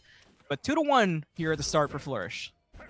Yeah, again, both junglers expelling their ultimates right there, and both of them come up with a kill in that engagement, but they might not actually be done. Athena ult coming in and a dash under tower. They might be wanting more. Henergy got in a lot of trouble, but was able to get the dash out. But from behind was IbbaWasTaken, taking Henergy to the grave just with a simple piece of lava. Now diving under the tier 1 tower. Almost does it again to TomCat, who had less than 20 HP left on the dive from the Pele. I don't know if you saw his little face over there on the left-hand side next to TomCat's name, but it turned gray, which means he was below 10 HP right there. Barely getting away from that kill, and a very interesting rotation from Ibba. Was still lurking around after all of that fighting happened over there in the duo lane, and manages to almost get 2 more kills, 1 going their way, and a really great play from Ibba, knowing that there is a potential for another kill right here because my Athena can ult in and really set up for me. And so a really great play coming out from them, and Flourish is feeling themselves a little bit this game, already coming up with a bit of a lead, and a lot of that has been coming from this pressure here over on the dual lane side. Ibba going aggressive in the jungle again, but this time not as much to look to steal. And last time we saw so much attention put on solo lane, we haven't seen Ibba head over there yet. Do you think that is a direct play call decision from Flourish to maybe avoid that solo lane and not fall into that same trap as they did? Oh no! Pull it together! This is godlike! Hey, sometimes you just need the mana, I guess, but I would much prefer the movement speed if I'm a Thor. He got Thor. so fancy on the buff, too. It looked so clean. It was one of those clean SPL buff camp clears, but just took 1 step too far. That's one of those moments where you're looking at the map, and you're not really paying attention to what you're doing, and then you just accidentally take it. Jibuno is going to be in a 1v2 in the ring, has execute up, but cannot get the execute off. Killing spree already for the Pele, 6 minutes in. 4-1 for Flourish with a much different pace compared to game number 1. Swagga up into the air, going to look for 1 or 2, going to land down and finds Ibba, gets the stun, gets the combo, but was still in a 1v2. And on the slam down, Anime brings him down. 2 kills for the Odin, 3 for the Pele. And I cast or curse them, right as I said, solo lane getting no attention, it gets all the attention. Swagga was just trying to get rid of that blue buff off of him. He didn't want it. True, now we can pick up speed. Yeah, there you go, exactly. That's, you see? That's genius. So, yeah, honestly, great play coming out from Swagga right there. But no, all joking aside, though, Ibba having life still and still having some abilities up off cooldown, managing to sustain the way through Swagga's full kit dumped on top of them, and managing to clean up another kill right there. Ibba's starting to get a little bit of a lead off, 2-level lead in the jungle right now coming for Flourish, and it kind of seems like wherever Ibba is, there's a lot of pressure on that side of the map. TomCat just took so much poke from the imbued arrows of Ishtar. And Swagga might be looking to actually make bait out of that poke. Sneaking up behind ThockManJones, gets the wall, gets the follow-up, but Defender of Olympus should deter Dark Omen from chasing further, and it will. But we've seen them dive less than this. TomCat up into the air, gets the snipes across, hits 2 on ThockManJones, which will make them back up. Swagga still here for defensive TomCat, but Eva sneaking behind, blink forward, gets the damage across, Volcanic Lightning in, but has to step out as he was tanking, but still found the kill onto TomCat. That's going to be 4 for the Pele. Swagga still hanging, not done yet. Slam down, finds TMJ, doesn't get the combo across. Double kill for the Pele, denying the kill of the ADC. And Henergy may have pulled an Assassin's Creed, walks over one at a time, and he's dropped. Triple kill for IbbaWasTaken. And again, like I was just saying, it seems like wherever Eva is, there's just so much pressure and so much eyes on that side of the map, there's just so many kills going Eva's way right now, and a really great job of, I don't know if, I'm going to say that Ibba knew what was going on right there, using that Pyroclast to take out TomCat, and cool guys don't look at explosions, walked away from the tower as he was getting the kill with that first ability on Pele. But, man, there's just, Ibba's just doing a phenomenal job right now. 3-level lead over the jungle, over Swagga, who had such a dominating lead in game number 1 in their jungle matchup. And it looks like Swagga is actually starting to build a little bit of defense coming out. It looks like that's going to be an Archdruid's Fury potentially coming out. And Archdruid Fury would be a pretty interesting pick. I don't really think that he would elect to pick that up with a Hydra's Lament, because it's kind of like a tanky Hydra's Lament in a sense. Sure. So it'll be interesting to see if he elects to still do that. A lot of Thors like that Hydra's Lament, but I don't expect you building both of these items. Or potentially he might be going full tank afterwards. Maybe he's looking to be just a setup Thor at this point because he's so far behind. Jibuno stuck in the ring, and Ibba shows up and just cleans him up, but the 2-man dunk from Swagga in response, and he gets a return onto Anime. Defender of Olympus tips the scales in favor of Flourish. The taunt onto the Thor under the tier 1 tower, and he can't survive that. Double kill for the Pele. Henergy rotating over, but not able to out-rotate the global ultimate of Athena. The chaos continues, and I was just about to say to you that don't count Swagga out, and I still will stand by that. And with the build going that hybrid route, it's really going to pay dividends come late. So, I mean, this game has chaos written all over it, but if it isn't an early game, if Flourish doesn't end it early, I would expect Swagga to really step up. Yeah, absolutely. I mean, you can never count a Thor down and out at any stage of the game. Again, his ultimate, Anvil of Dawn, is just such an impactful team fighting ultimate. And so in these late game team fights, can really bring a lot of value from that, even if you're a little bit behind. It's just, if you get a huge 4-man stun, 3-man stun, something along those lines, you can really turn a team fight in your favor for free. And you might lose your life in the process, but if you can get those impactful ultimates off in team fights, it won't matter at the end of the day. No, it will not. 10 minutes and 45 seconds on the clock. 3-10 Flourish leading in this game, but not too much of a gold lead. Experience lead is the big one, but most of it's on that Pele. 8-0, looking to make it 9-0, but does not catch up to the Thor in time. With 11 minutes on the clock and Flourish still playing aggressive. Never mind, son. I'll talk to you when we have time. Swagga forced into the ultimate to escape. Snipes come out from the TomCat as well. Tier 1 tower going to pay, but Swagga went past the tower and found TMJ and gets the kill. Now TomCat steps up into the fight with Ibba. Reminder, the Tier 1 tower is low, but it's still up. Powa picked up Swagga, who dove deep, chasing TMJ. Afterwards, Ibba gets away, almost caught in the pillar. Desto on the rotation, goes into home sweet home, chasing down the Pele. Can't find it yet. TomCat catches up, and that'll be all it wrote. Right? Yes. Desto shuts down Ibba, gets a massive bounty on the Baba Yaga, and Flourish has to retreat after the fact. 11-5 now. Dark Omen not out quite yet. You see that big jump in both the charts right there? Yeah, that's Desto cleaning up a kill on Ibba, who was 8-0 up until that moment. I got scared for a second, though. A huge gold bounty. And yeah, that was really close. I mean, Ibba almost had those juke shoes on, and so it was really close to getting out of that one. And And it looks like they might be looking to clean up some of that gold back for themselves, trying to collapse on Desto. But Desto able to walk away from that one. Henergy stepping up, just looking to just clear out the lane right here. But with that, we're 12 minutes into the game, and so these teams are going to start looking at this beacon. And this first one might be just going Flourish's way. There's not a whole lot of teammates around. Henergy trying to ninja it, though, so respect to that. Unfortunately, not quite how it works. And Flourish will get the beacon, which they ignored all of Game 1, but in Game 2, a quick focus on it, and they cleaned it up. 11-5, it does not feel like a godlike game. Not in terms of skill, certainly, but in terms of chaos, this is not what we're accustomed to seeing, son. Yeah, no, I mean, remember back in like old SPL days when it was like NA games were always like this?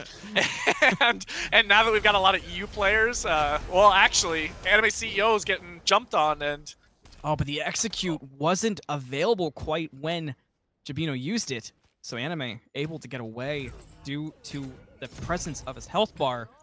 So Flourish survived the solo gank. Dark Omen have to look elsewhere. Some pinks coming out for Gold Fury, and at 13 minutes, we're getting set up for gold, son. yeah, and all 5 members are over here for Flourish, and Henergy and Desto are positioned up, but Swagga's not here yet, and Tomcatt hasn't started to make the rotation yet. The fight breaks out, and the big stuff is Nikola's already poked out, POWAAAAHHHH poked out, so is TMJ, and the snipes from Tomcatt clean it up. Ibba did find one onto Desto, and Dark Omen are trying to clean up the pickings. Double kill for Ibba around the kill of Swagga. Now we're playing ring around the pit, and the slam down on Tomcatt. It's a triple kill, and there's more available, but they're split. Jibuno and Swagga both taking on their own 1v1. They focus on the support, and Swagga drops Anime for his third, but Ibba goes in with Volcanic Lightning. It's a quadra, and Defender of Olympus comes, and it could be, and it might be. It is a pentakill for Ibba, has erased Dark Omen. That was insane. Ibba using the rest of his kit in order to get the kill, the first 3 kills, and still holding on to Volcanic Lightning that entire time in order to clean up the last 2 kills on Swagga and Jibuno. Massive, massive big brain plays coming out from Ibba right there to get the pentakill 14 minutes into this game. Wow. First of all, that's the earliest pentakill we've ever had in SDL. Second of all, Swagga almost had his own around it. Yeah. It's so early, I don't know what to say. Where do you go from here? How do you, I mean, Dark Omen, how do you kind of collect yourselves after that? And Flourish, I mean, you've got a 13-1 level 17 Pele at 15 minutes. 16 kills for the team, 13 on the Pele. It's absurd. This Pele's on pace to hit level 20 around like the 18-minute mark right now, which would be insane to see coming out. Already level 18 and only 15.5 minutes in right now. And there might be some more kills and goal and farm to be had right now. Unbelievable, but we're still not done. Jibuno was stuck in the pit. Chase out from Volcanic Lightning should find it, make it 14 kills for the Pele. But they're not going to dive the tower quite this time. Reinforcements on the way. Nikola does go under, so now they're going to dive, but Swagga goes into the sky. On the land down, misses the 3, splits him in the middle, but the damage is still good so far. Flourish looking to retreat. Dark Omen trying to find a new entrance, and the entrance might be that home sweet home. The damage was great on Anime, but they have no way to chase. Anvil of Dawn already down. Flourish gets away with 1. Yeah, it might be really easy in that instance if you're Flourish to still look to get those kills. I mean, they're low HP on Henergy, and that would have been an easy pick if you guys elected to look at it. You still had 4 members right there, but with Anime being so weak and Ibba being half HP and already using that Volcanic Lightning, just the smart play to just step away from right there. Sometimes it's really nice to, if you feel like you have a lead, if you feel like you have all the pressure on the map, sometimes it's just better to just walk away from team fights that you don't need to be fighting over. There was nothing on that side of the map besides a tier 1 tower that they were fighting in front of. Maybe a pyromancer could come of it as well, but a fire giant this early in the game with how low everyone's HPs were and both hunters were still over in duo side was not on the table. So a really great play from Flourish to just step away from that one and just know, hey, we don't need to be fighting this right now. There's no point in fighting this right now. Ibba blinks forward. Do I need to tell you what happened? It's another kill for the Pele, unstoppable now after the original bounty. Now 15-1, so that bounty's back up. To Suun's credit, this is still very early in this game. So building up that bounty is certainly placing a target on the back of the Pele that would have been there regardless, but important to note. Pyromancer started, and Desto is contesting and looking good while doing it, but Flourish will get the Pyromancer away. Jibuno from behind. Ring comes out to stop the chase of the Odin. Slam down from Swagga, but that was just a little too late. So Flourish retreat, and Dark Omen will do the same thing. That was probably the calmest fight we've seen this entire game. Yeah. And I'm not gonna lie, I heard Eruption coming out of Pele, and I blinked, and TomCat was gone. I don't know where his HP bar went, but he was gone. And he was sitting at the gray screen over there on the left-hand side. So what happens when you finish your items at 17 minutes, you know? Yeah, and already level 20 pre-18 minutes if you look right there. So absolutely insane coming out from him, but that is not something you see very often. Try in your casuals as best you can to get to level 20 pre-18 minutes. It is very difficult unless you're having a phenomenal game, which is what Ibba is having this game right now.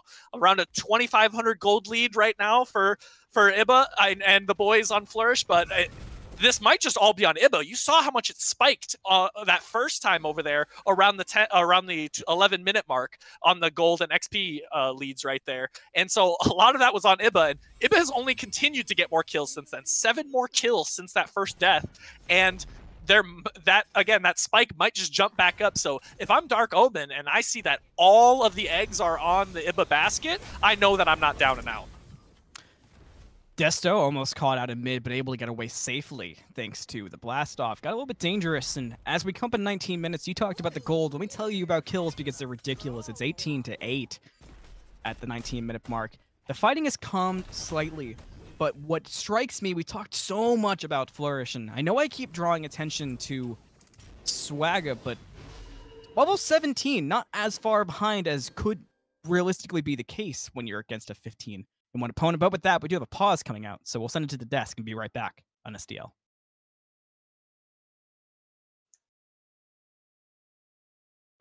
Hello, and got a little bit of a pause out right now, but I gotta say, impressive play from Ibba, honestly. Up 14 kills, a pentakill to say the least, and this is a real turnaround for Flourish. Yeah, how much time do I have to talk about Ibba? Because this guy is going off right now. It is nuts. It is truly a good time to be an SDL fan. We got to see like the best of Swagga in game 1, and to see the best of Ibba in game 2, and like how dominant he's being. It is truly remarkable. But just like looking at the game state right now, Ibba's lead on Swagga, from what I believe, is bigger than the lead Flourish has on Dark Omen. So what Dark Omen is doing well, even from so far behind, is they're still getting farm on the map. They're not getting too far behind, even with Ibba dominating every fight he touches and killing everyone he touches. Flourish needs to do more on the map. You even saw Dark Omen get the last Stygian beacon as well, which I think like with how many times Ibba, which I can't say enough, has killed all of them, is a big problem for Flourish. I'd like to see them just do more on the map after Ibba, which I can't say enough, is just slaughtering everyone. And we've seen problems like that before, but I believe our game is ready to go back to. Let's see if Flourish can take it away, or if Dark Omen can find a way to control Ibba. Back to you guys in the battlefield.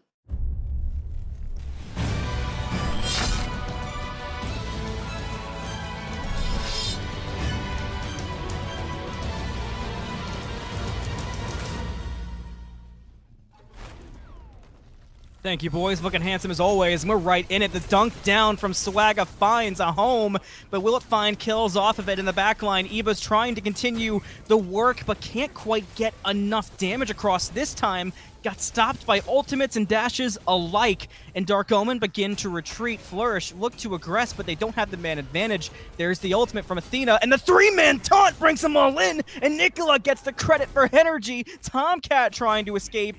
Left behind could be Jibuno. Tomcatt goes back in and gets caught out by Anime. Flourish continue the chase. Swagga tries to stop from the side, but can't quite do it. Jibuno maybe can, finds one on Anime, and now Dark Omen pushed back into the fray. Swagga finds Powa, but Ibba got him back. Jibuno still low, still fighting. Desto goes to the side, and TMJ cleans him up, looking for another, and it could be Desto, and it will be another double kill, and they just won't stop fighting. It's another deicide on Dark Omen. Ibba poked out from the start of that team fight. Again, it looked like that pause happened right before the team fight started, so we didn't get to see the very beginning of that team fight, but what we kind of saw right away was Ibba was walking away, so it looked like potentially stepped up a little bit too far, or Dark Omen collapsed onto Ibba and tried taking it out of the equation early in that team fight, but unfortunately was not able to do so, and Ibba just went back and killed a few camps and then came right on back and then used that. It still had that volcanic eruption up and was able to clean up the rest of the kills and get that deicide for Flourish, and now a tier 1 tower on top of that, the Gold Fury on top of that as well, and it's looking a little bit dark for Dark Omen. Yeah, the name is certainly proving to be ironic, but reminder, they still took game 1 in convincing fashion. So 23-10 at 21 minutes. The gold lead could be way worse considering the circumstances, and the way they're playing, they're certainly still in it. I wouldn't write the game off quite yet. I certainly wouldn't get comfortable. I wouldn't start to play lackadaisical. There's plenty of ways back in the game. We saw it last game, ironically, from Flourish. They were more than out of the game, but they were able to come back at the last second. They weren't in a good position to win the game, certainly, but Dark Omen could take a page out of their book and certainly keep playing, which they have. Yeah, and that gold lead was significantly higher than this gold league. So if that says anything about the current, if that says anything about the current meta of Smite, you're never down and out in any of your games. And so, Dark Omen are definitely still trying to stick this one in. And Swagga is almost caught up in XP right now, level 19. We're here 22 minutes into the game. But Flourish is actually trying to look for a pick on Henergy right now. They've been looking at Henergy for a while. Ibba's to the left, Flourish to the right, but neither one quite successful on the push. And look at Phoenix. TomCatt's almost pushed to Phoenix. He's going to stop the back, actually. Ibba retreats to try to stop TomCatt, but the teams are going to fight in the mid lane. 4 from Dark Omen, step up to 4, Flourish, but nothing is broken out yet. Just some poke on Henergy, but there's Dharmic Pillars. There's the execute from Jibuno. TomCatt was cleaned up by the Pele at the Phoenix, but 2 executes are good, and there's no way that this game is real. Jibuno steps forward, Swagga finds TMJ, and Dark Omen do amazing at the fight in mid, but don't quite wipe Flourish. So no objectives will come off the tail end of it. But Dark Omen, we just talked about it, and we've just seen it. They've still got fight in them. Yeah, again, Flourish electing to try and take that fight, even though Ibba was not in that fight, rotating back out to try and take out TomCatt's split push and stop him from taking that bird, was successful. But on the tail end, the most valuable player on your team right now, the biggest person, the biggest lead for your team, was not in that team fight. And Dark Omen recognized and put pedal to the metal, and were able to win that team fight, and only trading out their ADC in that instance. And so, if Dark Omen can get Ibba out of these fights in any one way or another, death, or by having him knocked down really weak, or forcing that volcanic lightning defensively, as opposed to every single one that we've seen so far has been offensive, then they are definitely still within this game, and that is something that they can elect to capitalize off of. And so, if I'm Dark Omen in this instance, I'm just trying to make sure I get my players to 20. I've got 3 players to 20 right now, which is actually more players level 20 than Flourish right now. Look at the scoreboard, Dark Omen. If you took the Pele out of this game, it's significantly tilted in the scale for Dark Omen. Yeah, so Dark Omen, again, only 2k down right now. The charts continue to climb back into their favor. The XP difference is actually in their favor in this instance, in this very moment right now, which is just crazy to think about. But if I'm Dark Omen, again, I am looking to fight around these objectives. I can easily fight around these objectives if we can get a control of Ibba. You have such an advantage. Otherwise, why wouldn't you? Like you said, that's the one person to look out for. Dark Omen do just that at the Stygian Beacon. Step up aggressive. Flourish try to make the play, but couldn't find one. They might have found Henergy. Blink forward from the Achilles, but Henergy's the one in trouble. Phantom Shell to get out of the pit. The snipes come from the side from Tomcatt. And Dark Omen can't quite find comfortable footing. Flourish having to back up a little bit despite having the poke advantage. Swagga was in the sky. On the landing, didn't quite find anyone, but was enough to get Flourish under the tier 1 tower. Ibba has actually split off past Pyromancer, so Dark Omen will step into the Beacon ring. Now with dash in from Nikola, still not done, gets the taunt across, but Anime on the jump in got picked up. It turns into a double kill for the Rama. Ibba showed up, but it might have been too late, and don't forget that gold bounty. Look at the chase, but he does get away. Flourish tried to step in the ring after the chase off of Ibba, but they couldn't get in, and Dark Omen will wrestle themselves the Stygian Beacon off some nice plays from both the Achilles and Tomcatt, and the stun from the side! It's a double for Jibuno! Swagga's positioning was picture perfect, and Jibuno was the photographer, snapped the perfect shot and gets the double for the cursed stat line. And Dark Omen, not only are they back in this game, they're pulling the lead in everything but kills, and momentum has fully swung. Yeah, if Flourish, once again, Ibba had to walk away from that fight. It was incredibly weak and just had to use that Volcanic Lightning defensively. Like I was saying, if they can get that out defensively, Dark Omen have a really good chance of winning these team fights.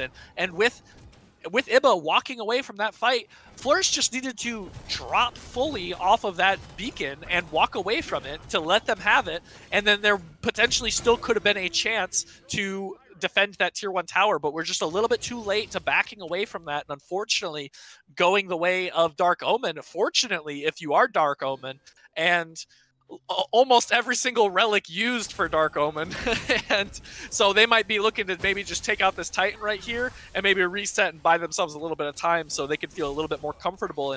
And speaking of relics on Dark Omen, I don't know if you've noticed, but there's a shell for Tomcatt.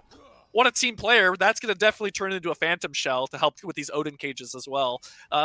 Not electing the Aegis like most other ADCs would in that instance, especially when you have Astral Barrage. You can just banish yourself into the sky and no one can target you. You can time out an Odin cage, but still electing to get what will be a Phantom Shell. And this is gutsy. The Fire Giant's getting pulled at 27-30 from Dark Omen. Flourish are on the way to contest. The ring comes out at the Fire Giant. It's down to half health. Flourish has stepped out of the pit to go aggressive. Ibba's going to find the kill on the Tomcatt. Immortal for the Pele. On the slam down, Swagga found 2, and the damage is really good, but he had to get out. Now Henergy might have overstepped, and Powa cleans up the elephant. Desto finds TMJ. Swagga's going to come from around the side looking for Ibba, while Desto on the left has 3 on top of him. The stun on the right is good on the Ibba. He steps out. Alternate timeline from Desto. He's still alive. Swagga gets dropped by the Pele, and Powa finds a double on Desto. And no way! It's another deicide. This one for Flourish. They're gonna punish the sneaky play, and guess what? The momentum had shifted again. Just look to reset Flourish, and I don't know if you guys can necessarily pull this Fire Giant. Well, TP's coming out from Anime, so there is that, so they should be able to take this uncontested again, because a deicide coming out. Dark Omen, it seems like they're all for one and one for all with all of these deaths that they keep on experiencing. Yeah. I mean, Ibba, once again, keeps on being the target in a lot of these fights and keeps on living through all of them, and still only 1 death to the name and 20 kills coming out from Ibba 29 minutes into this game. Fire Giant now picked up, first Fire Giant of the game, and oh, this is starting to get a little bit doom and gloom again. Not down and out if I'm Dark Omen, but nope. This is definitely not feeling very good if 29 minutes into this game there's another deicide.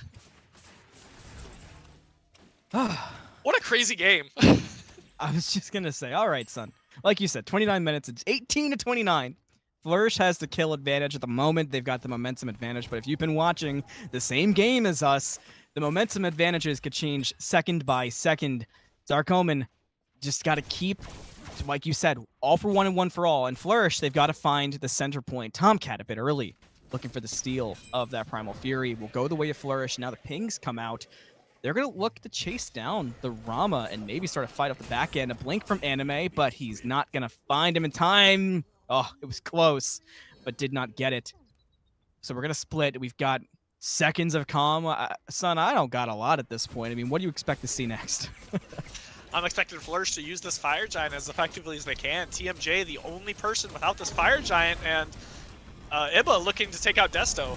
But the knock-up on Home Sweet Home, he's going to find the kill into Desto, but Swagga goes in, and Swagga finds it! That's a lot of gold in pocket for the Thor, but he's got it back and hurry up, because the left side of the map, Flourish has begun the siege. Dermic Pillars come out from Henergy to try to back them up, and Jibuno is going to find a kill into Nikola. Dark Omen holding and doing it well. The Phoenix took no damage. Swagga in the sky on the landing finds Powa.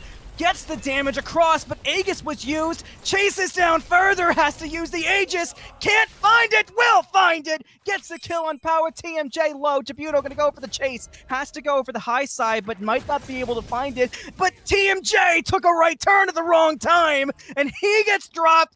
And oh my god, it's another deicide. This one benefits Dark Omen.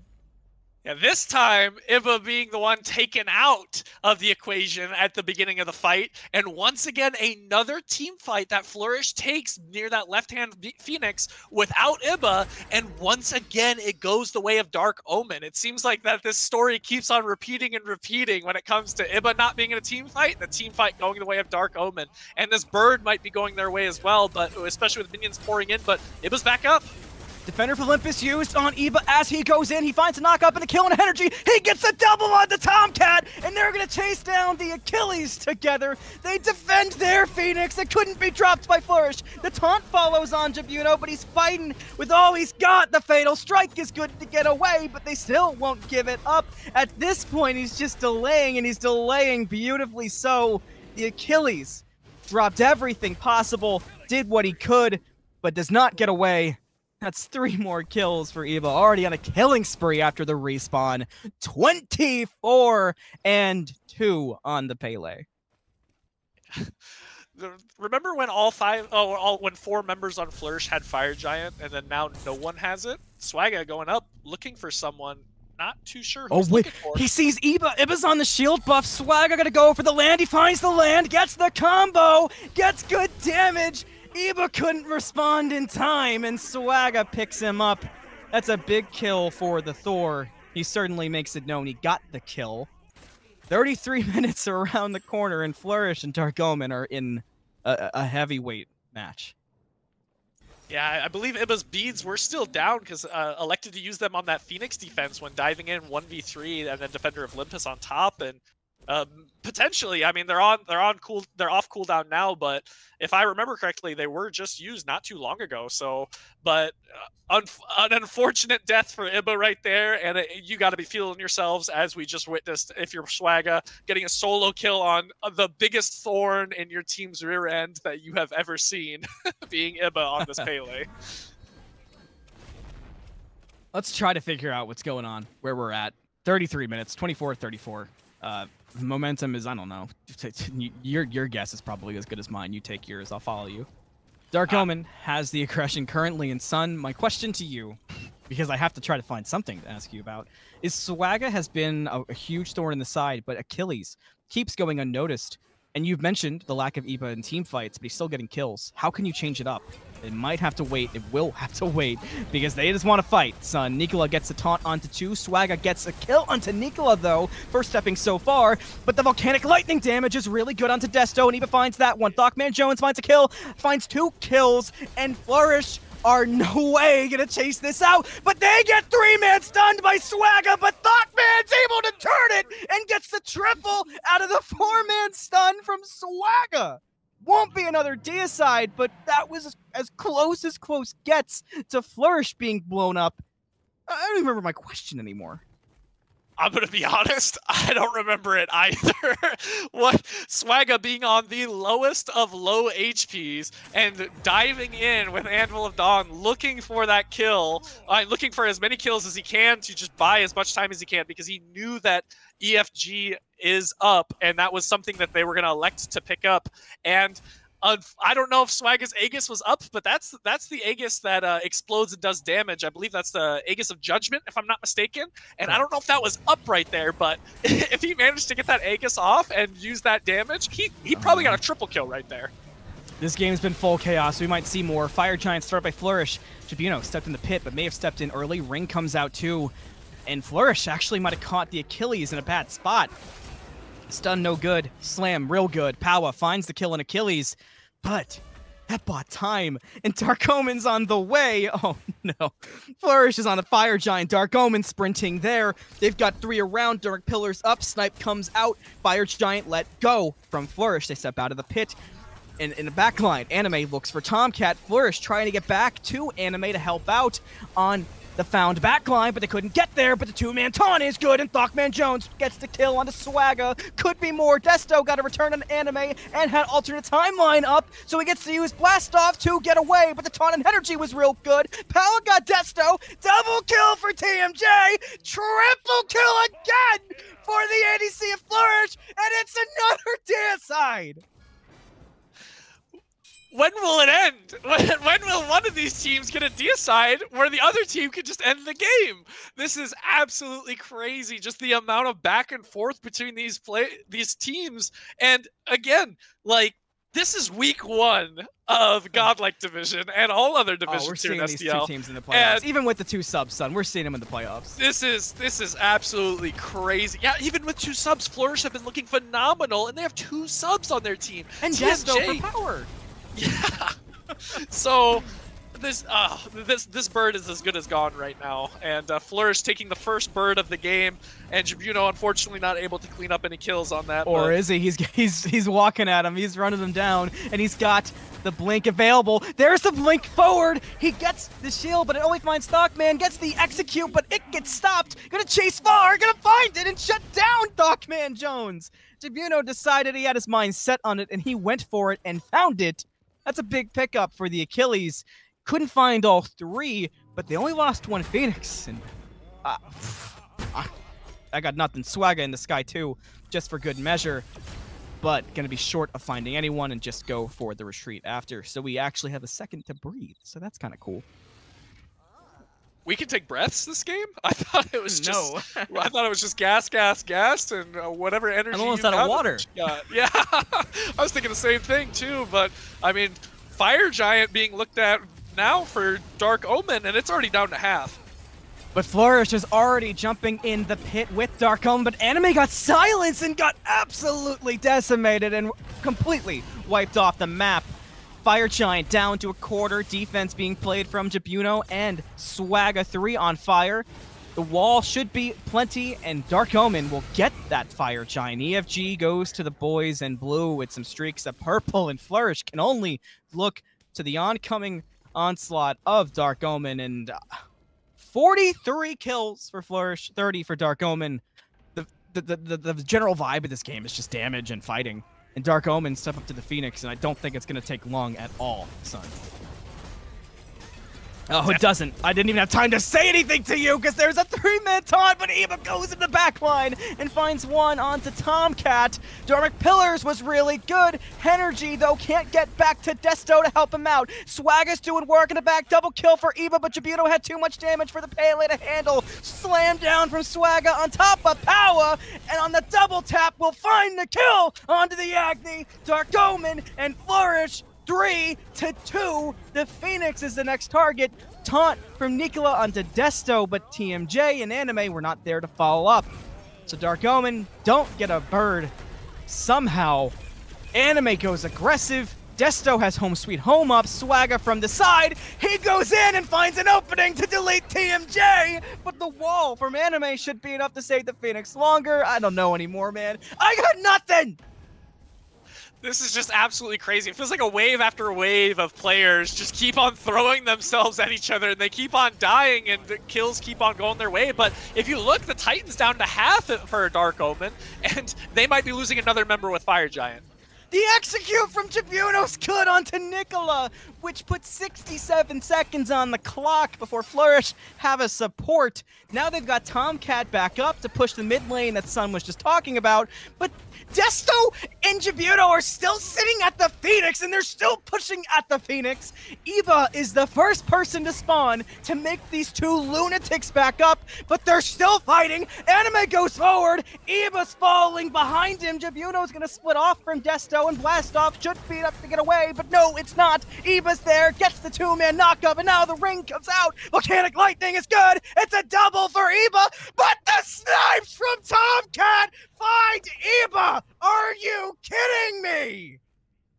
Henergy doing a great job of using that dormant pillars to lock in Ibba, and Ibba getting slowed walking over those pillars, and an easy snipe coming out for Tomcatt. A great rotation from that mid lane in order to get over there and use that Astral Barrage to clean up the kill on Ibba. 29, 6, and 12 for the jungler of Flourish. 40 minutes into this game. I'm pretty sure this game has more kills than any arena game has ever seen. This is absolutely crazy, and this game just continues to give. So many people have 3K pots now. Swagga and Jibuno both having 3K pots in their inventory right now for Dark Omen, and I guarantee they're not the only ones in this lobby. This is insane, and Swagga's up, and he's looking for a pick. Please, I need a break. The stun only finds Nikola. That Tomcatt snipe almost just sent me into a complete state of shock, son. That was... and honestly, you take out the excitement factor of that snipe from Tomcatt, that snipe probably keeps this game from hitting a weird spot for Dark Omen where their Phoenix could have been a target in the mid lane, because without Ibba, we've seen Flourish tries to play so far back, rightfully so, 29 frickin' kills for the Pele.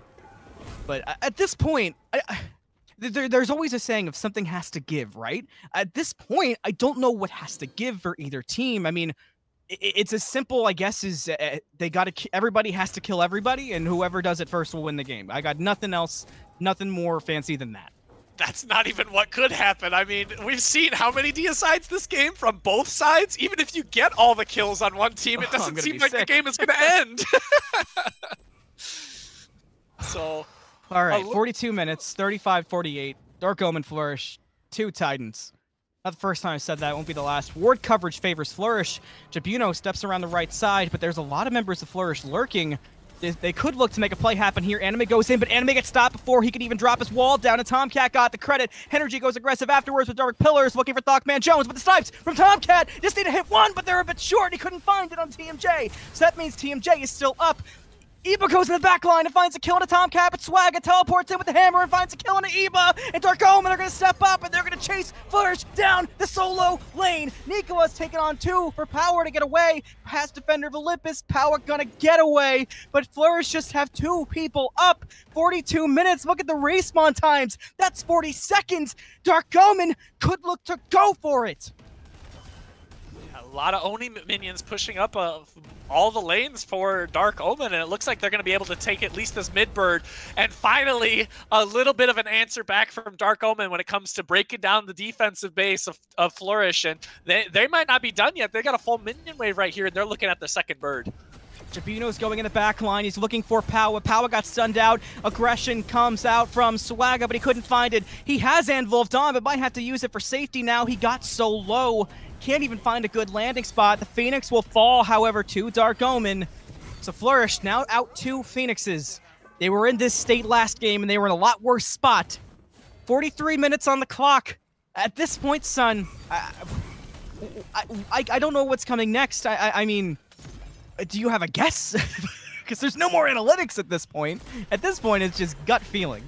A fight around an EFG ends the game for one of these 2 teams? I'm not entirely sure. There's just so much going on this game. And then, by the way, I'm out of water. I'm definitely getting close as well. All this volcanic eruptions coming out from Pele has just been burning it dry. And 30-7 for the Pele. Ibba just being an absolute menace on the map. Most kills in the history of SDL, by the way, just for the record, just to set that clear. If it wasn't obvious. You don't see 30 bombs very often in games, and it's crazy to think about that. And here's that dance around the EFG that I was talking about. And if either of these teams get picks on the other, it might just spell the end of the game.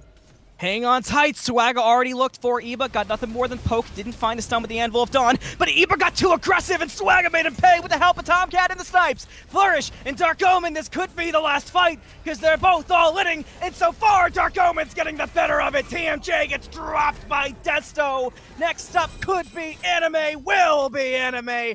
Dark Omen only have 2 members left to go through. And they're 5 strong. So they're going to walk right at the throne room. Nikola and POWAAAAHHHH have to give it their all, but they don't have time, and they don't have minions on their side either. Titan, full health, however.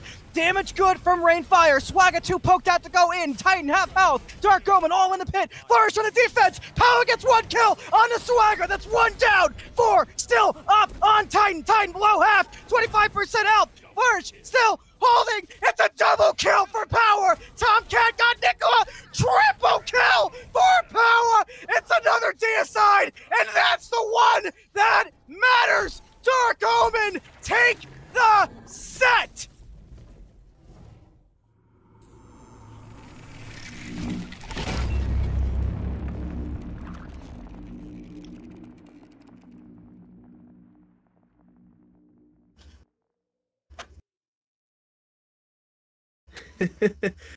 Two things out of that.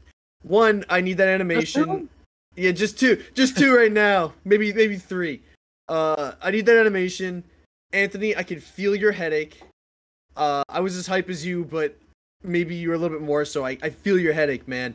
And 3, poor Ibba. He put his heart and soul into that game. But like we were kind of saying in game 1, where Dark Omen was leading, and then all of a sudden Flourish got their spike back, right? It seemed like Dark Omen got their spike this game, and they're able to really play into it. But Flourish was playing into their spike too. I mean, look at this. Ibba's got 30 kills, 8 deaths. Player damage 66,000.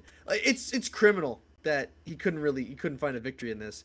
That was anyone's game towards the end there, and I think it just got too much like Arena towards the end. Yeah. I mean, you say poor Ibba. I say poor Dark Omen. They had to deal with that. Like, Ibba dropped 30 on them, 66k damage. It felt like there was nothing they could do. But I think it wasn't just Ibba on Flourish. If you look back at this game, I think game 2 is a perfect example of what a group of individuals looks like versus an actual team of people. Because Ibba wasn't the only one popping off that game. You know, you had Anime first blooding Jibuno, in like the first couple of waves. As in a solo kill. Jokic was all over the court with Defender of Olympus. TMJ was doing so much damage, really only outshined by Ibba himself, who can't talk about enough how much Ibba did on the map. But the problem was Flourish, they didn't get enough objectives with those kills. They only had 3 Gold Furies and 1 Fire Giant. Dark Omen, 0 Gold Furies, 1 Fire Giant. It's like the only difference in the entire match was golds. You know, Dark Omen did a really good job of staying up and staying together. And you can even see through their damage numbers. Look at their damage dealers. They're all between 45k and 50k. And now, even though Ibba had much more, Tomcatt had more than a bunch of them, all of their damage was together.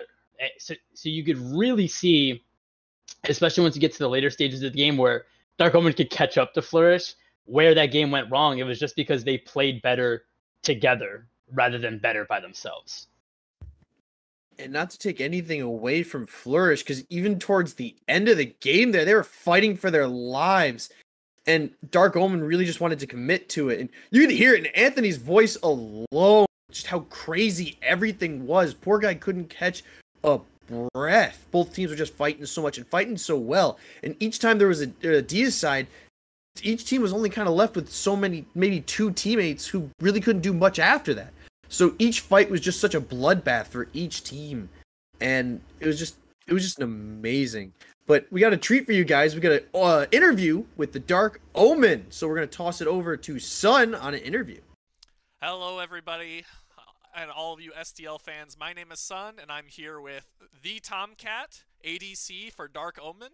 And Tomcatt, you're starting off the league with a 2-0 victory over a formidable opponent, I must add. A little bit of a rocky game, too. How are you and the team feeling after that win? I think we're feeling pretty good. Game 2 looked bad. I mean, there's no way it doesn't look bad when another jungler has 30 kills. Um, but if you look at the game the whole time, we were even with them in gold, or we're only down like 1,000. And like in my laning phase, I was even with my opponent the entire way up.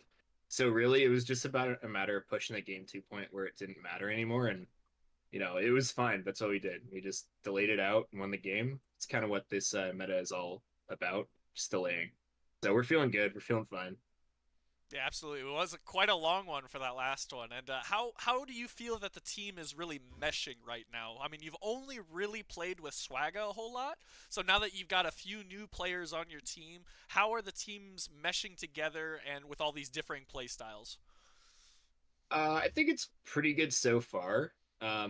Obviously, we can play better together, but that comes with time. I mean, look at any like new SOC team that forms. They don't always play great together right away, so it comes with playing. So I'm fine in that regard. But yeah, Team Swag is fun. He just tells me what to do, and I'm like, aye, mon capitaine. All right, so when it comes to the current meta picks in ADC or just over in the long lane in general, Yeah. how do you feel right now with the current meta that is developed over there? It's not bad right now. I think any meta where I don't have to play against like Uller is fine. I'm pretty content with it. I would like Apollo to be meta though. That's one of my favorite gods, Apollo and Jingwei. But I'm fine with it right now. It's passable. It's a little boring, but Yeah. it's what it is. And in game number 1, you decided to lock in an Ola run, and that's not really a pick that a whole lot of teams are necessarily looking at right now because of the crit nerfs that came out in the Ferryman update, which you guys just played this set on. So were these Sanctified Fields locked in for your team, or were these Sanctified Fields locked in for you as a player in the lane? Definitely more my team. I didn't put up much protest against it. My only thought during the draft process was that we wouldn't have a ton of physical damage. But then Swagga and Sneezes have kind of put on a performance, so it didn't really matter for me. I just kind of was there and was like, all right, you were in the football field, and did my job. So it really didn't matter. It was a team pick, but it's a team game, so that's what you do, right? Yeah, sometimes you got to make some sacrifices and play some not so great picks just to make sure that the team has some good team fights. And regarding the team and some team fights, there was a pause in game number 2, and it was a little bit of a longer pause, and there was a pentakill that happened before that pause from IbbaWasTaken. How were the mentals sitting there waiting for that disconnect to come back when there was just such a dominant performance coming from the jungler on the opposing side? The thought was so the person who DC was AnimeCEO, and they're on a PlayStation, and I said, did this guy's PlayStation overheat? Is he grabbing frozen peas to cool it down? We didn't really care. We knew like that, yeah, it was like bad, and it put us behind more than we were at that point. But like it didn't matter in the grand scheme of things. And like with this meta, like all that does is just make the shutdown bounty on Pele be much bigger. So it wasn't really a concern. Like short term, yeah, it allowed them to get like 5 or 6 more kills just on their farm, but like it was whatever. We were fine. I think we actually repaused because Snooze used the bathroom. So the game was paused for like 15 minutes. It was brutal. Yeah. But yeah, we were kind of unshook about it. We were like, whatever. We just recompose. We were just like, no offense to them, like they're great players and all, but we're just the better clickers of the game. Like we just click better than they do, so we won. They did have 2 subs as well, so that is something to keep an eye on as well when it comes to 100%. team. So they looked really good well for those subs. picks. Yeah. All right, and speaking of teams and different team matchups, how are you feeling when it comes to the other competition in the league, this godlike division? And are there any teams that you're really scared of or more excited to play up against? Yeah, thinking about that, I think a lot of the teams are pretty even, all things considered, which makes for great competition. So I'm excited to play everyone. I just enjoy playing Comp Smite when it's not super serious, not a ton on the line. It's fun, brings the best out of me. But if there's teams that like stand out from the rest, I'd say the Kingslayers. They have Emoji Daddy on that team, which is Emoji is my best friend. I've known Kevin for like 10 years now. And also he's the reigning champ, so like yeah, take down the champ. So like I'm coming for you. And also Seismic Shockwaves. They have aggressing on that team. I like seeing that guy lose. I'm a hater. The only time I don't like seeing him lose is when we're playing double up in teamfight tactics. Other than that, yeah, you know, those are my goals. Kingslayers and Seismic Shockwaves. I'm coming for you. Alrighty then. And are there any other comments you would like to make regarding the fans at home, or just anything else you would want to say? Oh yeah, totally. Remember this Friday, July 21st, to go out and see both Barbie and Oppenheimer. Both can be great films, and remember to support the writers and actors on their ongoing strike. Thanks a ton. Thank you for the interview, TomCat. I'm excited to see Absolutely. you in the rest of the split, or the season, I guess. So hoping to see you do well. Thanks for your time.